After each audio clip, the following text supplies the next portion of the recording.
Welcome to today's video. We are taking a look into the story and impact of Carolyn Bryant Donham, whose false accusation led to the brutal murder of 14-year-old Emmett Till in 1955. Please be aware that the contents of this video may be distressing and invoke strong emotions, so viewer discretion is advised.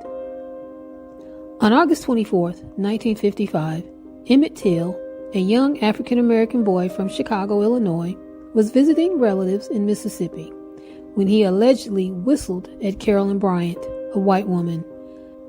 This seemingly innocuous act was anything but in the Jim Crow South. And just a few days later, on August 28th, Carolyn's husband, Roy Bryant, and his half-brother, J.W. Millam, kidnapped, tortured, and murdered Emmett in a horrifying act of racial violence. His mutilated body was found in the Tallahatchie River, tied to a cotton gin fan with barbed wire. Roy Bryant and J.W. Millam stood trial for the murder of Emmett Till, but an all-white, all-male jury acquitted them in a case that lasted less than 5 days. This was a travesty of justice that shocked the nation and fueled the civil rights movement. Carolyn Bryant Donham remained silent for decades, but in 2017, she confessed that her allegations against Emmett were false. She lived her life carrying the burden of a lie that led to a child's senseless, brutal death. So today we mourn the passing of Carolyn Bryant Donham, who passed away on April 27, 2023 at the age of 88, but not with sympathy. Instead, we mourn it with anger and disappointment. Her actions ignited a firestorm of racial hatred and violence that took the life of an innocent child. Just imagine the fear and the pain that Emmett must have felt in his final moments. And imagine the heartbreak of his mother, Mamie Till Mobley, who insisted on an open casket funeral to reveal the barbarity of her son's murder.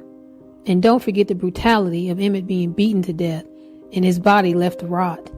In fact, years later, his mother recounted how she smelled his rotting body a block away from the funeral home when she came to claim his body. Just imagine that. That is awful. And we cannot allow the passing of Carolyn Bryant Donham to be met with silence. We must remember her as an accomplice to a heinous crime and ensure that history does not forget the role she played. Now, some of you may be wondering how the tragic story of Emmett Till and Carolyn Bryant Donham connects to the current state of racism in America. The truth is, this story is far from an isolated incident. In fact, it's a microcosm of the persistent racial inequality that still exists today in America. And if you're one of those wondering about this story's connection to today, then you're part of the problem. As we've seen in recent years, the violent murders of black individuals at the hands of law enforcement like George Floyd, Breonna Taylor, and Ahmaud Arbery are just chilling reminders that racial violence is not a relic of the past.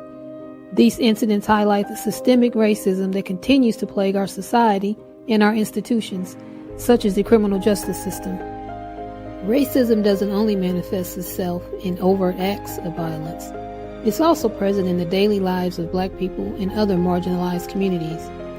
We see it in the form of microaggressions, like questioning someone's rightful presence in a neighborhood, or the infamous Karen incidents, where white people weaponize their white privilege to intimidate and threaten black people.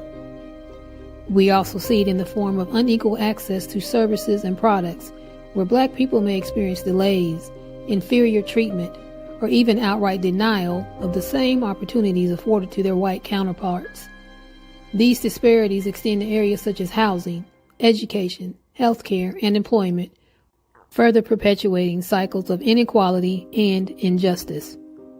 Therefore, the story of Emmett Till and Carolyn Bryant Donham is a stark reminder of the deep-rooted racism that once plagued and continues to plague our society. The painful legacy of Emmett Till should serve as a wake-up call to all of us. Let us use this moment to reflect on the progress we've made and the work that still needs to be done. Because it's our responsibility to actively fight against racism and to work to dismantle the systems that enable it.